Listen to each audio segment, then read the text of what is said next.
What is up, everybody? Welcome to Jamestown. I'm James, and today I'm going to teach you step by step how to virtually wholesale real estate and how I made $30,000 in my first 2 months with literally no real estate knowledge, no experience, nothing. Now make sure you like the video, subscribe, stick around to the end, and you'll be able to do this month after month just like I do. Using these steps, I closed 2 deals in my first 2 months, 5 deals in my first 3 months, and I got 3 more under contract. So stick around and forever change your life just like I changed mine. Now let's go. Step number 1 is generating leads. Obviously, the first thing you're gonna need is new leads, which in this case is motivated sellers whose properties we can wholesale. Now, this is the first step, but this is also where 80% of new wholesalers go wrong, and I see them waste a ton of time. So when it comes to generating lead, new wholesalers always ask me the same thing first. How do I drive for dollars? What do I look for? What do I target? To which I haven't driven for dollars since my 3rd day as a wholesaler, when I knew absolutely nothing. It's just overall a massively inefficient use of your time and your energy. If you're driving around all day looking for deals, you're not going to generate the quality nor the quantity of leads that you're going to need to wholesale even 1 deal a month consistently, let alone multiple.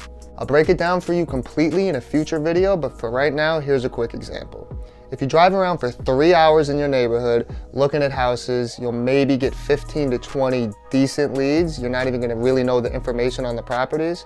Or you could pull 10,000 high quality leads from a database such as Flipster, PropStream, or Batch Leads. The only downside to a database is no matter which one you choose, it's going to run you roughly $100 a month. If that's too much for you, I got news for you. Whether you need to find it, borrow it, or steal it, which I don't recommend, if you can't find a way to get $100, you'll never find a way to wholesale a house. Once you're on your database and you pull a list of leads, let's say you search for vacant properties in Detroit, Michigan, and you got a list of 100 leads. Now I know there would be a lot more than that, but for simplistic reasons, let's say you got a list of 100 leads. Now if you had driven around your neighborhood, it would take in days to literally pull all of the vacant houses in Detroit.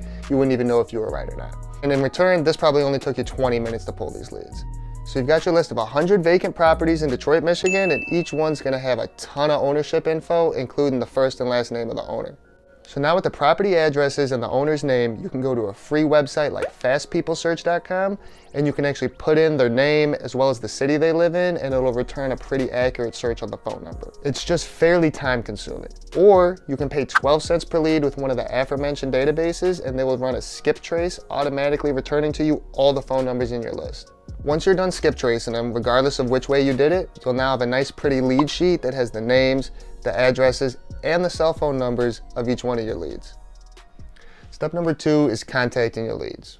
So there's a number of ways you can make first contact with your lead sheet. You can call, email, text, direct mail, voicemail, go knock on their door.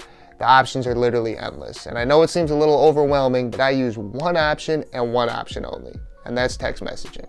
So just like driving for dollars, sending people letters and waiting for them to open it, or driving all the way to their house and knocking on their door is a complete inefficient use of your time. And I see it waste so many beginners' times. They come up to me, oh my God, I sent 500 letters out. Oh my God, I did this. Let me know when somebody actually responds to that. Everybody sees a text. You know, it takes 2 seconds to send a text, even less time to read it. Everybody sees that they got a text message. Some people are scared to talk on the phone because they have anxiety. Some people are too lazy to open a letter. I know people who haven't checked their email in literally months, but everybody sees when they get a text message. All right, so to send the text messages, we're gonna be using a computer dialer such as Dialpad, Grasshopper, or Textedly, not our phones. When using a computer instead of a phone, you can copy and paste, have 2 screens open. It's just overall a lot quicker and a lot more efficient. The fastest and most efficient way to text people would be mass text, which I tried when I first started, but due to how they changed the laws, it's not really viable anymore, and I would not recommend going that path. I do have my own scripts, greetings, and templates that I wrote myself that I've been fine-tuning for the past 3 months of doing this, and I've had tons of success with it, along with everybody else that I've lent them to. If you want a copy of my scripts, just like the video, subscribe, and comment scripts please down below, and I'll send them right to you. All right, so now we copy and paste each lead from our lead sheet that we pulled one by one into our dialer. Now this may seem kind of slow and inefficient, but let's say that list of 100 vacant properties we pulled in Detroit, using my methods and processes, I can actually text them individually in less than a half hour. So it's actually far more efficient than it seems like. So once you get the initial texts out of the way, your goal is to get the seller onto the phone if possible, and try to get as much information about the property as possible. Now I'll break down which dialer I use, how I talk to motivated sellers, my script, and how it works in this video here. But for a quick example, here's an actual conversation I had with a motivated seller on a deal that I ended up closing. This is the beginning of the conversation I had with this motivated seller. I always start out with the seller's name and a question mark just to verify who it is quickly, kind of cut to the chase. And then this is the script that I use for all of my pre-foreclosure openings. And again, if you want to go watch my video about contacting leads, I'll have all of the scripts there for you and I'll break them down in further detail. But basically, I just quickly try to get her on the phone to talk about the condition of the property. Don't give her too many options. I just asked for 6 p.m. in an hour. Does that work? She said, cool. And then here we had the conversation.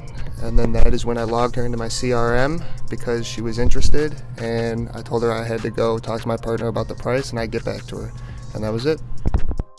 Step number 3 is nurturing and executing. So throughout your initial texting and subsequent calls, you should have been able to narrow that list of 100 vacant properties in Detroit down to about 1 or 2 hot leads, as I call them, which I define as a motivated seller that has said that he wants to sell his property to you, and the numbers look like you'll be able to build it into a wholesale deal. Now I call this nurturing because it usually takes between 6 to 11 days to actually get the property under contract from the time where I first made contact with the lead. Now how long it's going to take depends on what kind of motivated seller list you pulled, but ultimately no matter what, it's going to take some nurturing. People are going to need to be reminded, you'll need to answer questions, and you'll need to build trust, all while gathering more and more info on their situation and the property and trying to get the contract signed. You've got your 2 hot leads from the Detroit vacant list, and you spend a week nurturing them, getting the pictures of the property from the seller, coming to terms with the closing date, inspection period, agreeing on a price, and you end up finally getting it under contract. And again, if you want my contracts, like, subscribe, comment contracts please down below, get them right to you. So now to take a look at how I nurture leads, let's take a look at a deal that I closed, how I nurtured the lead leading up to the contract signing, but how I also continued to do so once it was signed. Now you do this because in a wholesale deal, literally a million things can go wrong, and they will. So the better rapport you build and the more the seller trusts you, the better chance you have of getting through all of that in the end. All right, and then this is the same motivated seller I showed you before. I showed you the beginning of the conversation. This is after our phone call. I put her in my CRM, which is why this looks different than the dialer when I was texting. So, you know, this is us negotiating. I eventually get her under contract. We end up having to change the price for another $400. So then when I go send her a new contract, you know, just checking in on her, asking her how her weekend's going, asking her if she's getting any help from her family members packing, just keeping the dialogue open, making her feel comfortable, building that rapport. And this deal, tons of stuff did end up going wrong. So our, you know, rapport that we built during this time definitely helped solidify the deal. Step number 4, finding cash buyers and assigning the contract.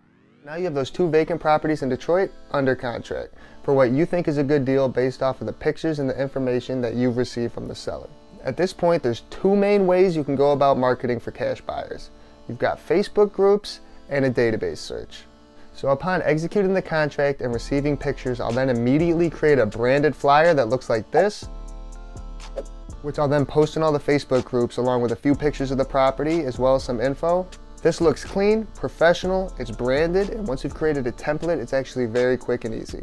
And while your flyer sits in all the Facebook groups and has potential cash buyers hitting your line slowly over time, you can then turn your focus to the other method of getting cash buyers, which is doing a database search. Now what you search for in the database is going to depend on the type of properties you have in a contract. So going with our Detroit example, let's say one of the properties you have under contract would be a really good rental because it doesn't require a lot of repairs and maybe it's located next to a college or something. What we would probably do is go to our database and search for owners that own 3 or more properties in the area, which would kind of signify that they're landlords and have multiple rental properties, as well as somebody that's purchased one of those properties in the past year.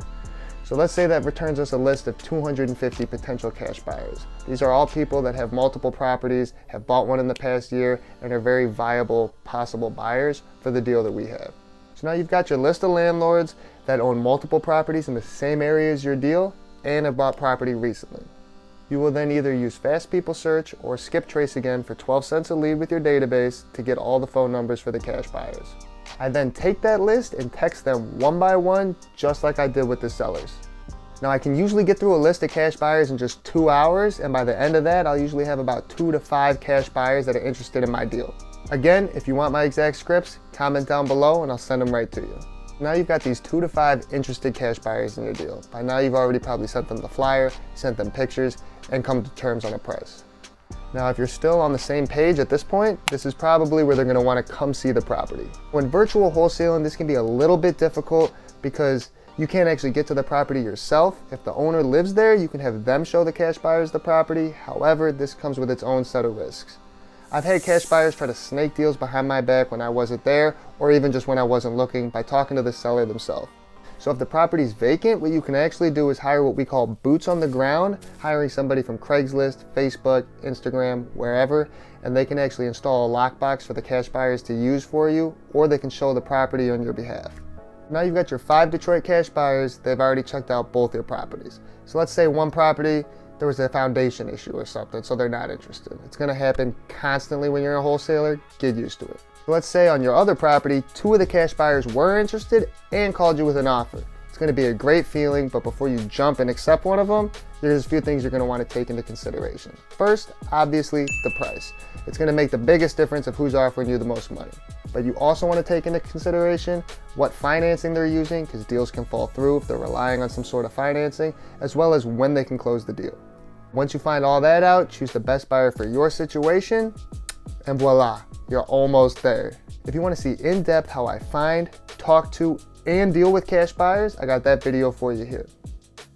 Step number 5, close deal, get paid, repeat. So every time I do an assignment contract, I write right in there to include a $5,000 non-refundable earnest money deposit payable to my attorney. Now what this does is it pretty much makes a 0% chance that a buyer's actually gonna back out on you, because who wants to lose $5,000? But if they do, you're gonna run away with their 5 stacks and find a new buyer, so it's not all bad. So once the assignment's signed and the money's deposited, you can rest assured your deal's probably gonna close. However, you'll still probably have to play janitor and clean up messes, amend contracts, change prices, extend dates, answer questions. It truly never ends until the money's in your pocket. I did, I think, 5 or 6 addendums on my first deal where I had to change the price, change the closing date multiple times, all sorts of stuff just to get the deal to actually go through. Now ideally, while you were finding cash buyers, posting on Facebook, showing people the house, and closing the deal, you were also texting more leads and getting more contracts executed. The goal of this isn't to do 1 deal or even 2 deals. It's to set up a sustainable wholesale business that can churn out multiple deals every month and literally change your life just like it did mine. So to summarize the steps, first, you're gonna get leads. No driving for dollars, yes to a database. You're gonna pull a list, whether that be tired landlords, vacant owners, or you target foreclosures, which is actually what I've been doing since I started. Whatever list you decide on, you're gonna pull the leads and then skip trace for the numbers. Again, you can do that for free with Fast People Search, or you can pay the 12 cents a lead like I do. Once you've got the lead sheet with the phone numbers, you're gonna text, text, text. You're gonna find out who's a motivated seller, set up calls, get information about the property, and you're gonna nurture them until you have someone to contract. Then you're gonna make a flyer, post it in Facebook, and pull a list of cash buyers from your database. Skip trace those cash buyers, just like you did the motivated sellers, and text them. Then once you get to the point where you need to do a showing, if the owner's at the property, you can use them to show the cash buyers, or you can actually hire a boots on the ground to run the inspection for you. Once that's done, you choose the buyer, assign the contract, and count your money. So I know it seems like a lot, but it really is simple. If you don't waste time on things like driving for dollars, putting up signs in the middle of the night, and sending people emails, you really can churn out 1 to 2 deals a month like clockwork. But it requires consistency. It's not easy to change your life, but trust me, once you do, it is worth more than words can describe. So make sure you leave a comment down below. Tell me what systems and methods you've been using. I'll weigh in with my thoughts, answer any questions, and give advice. And smash that subscribe button, hit the notification bell, and be alerted when I release my next video where I'm gonna reveal my exact methods, my scripts, and go over my entire wholesale business model. You're in Jamestown now, baby, so relax, take some notes, and let's make some money.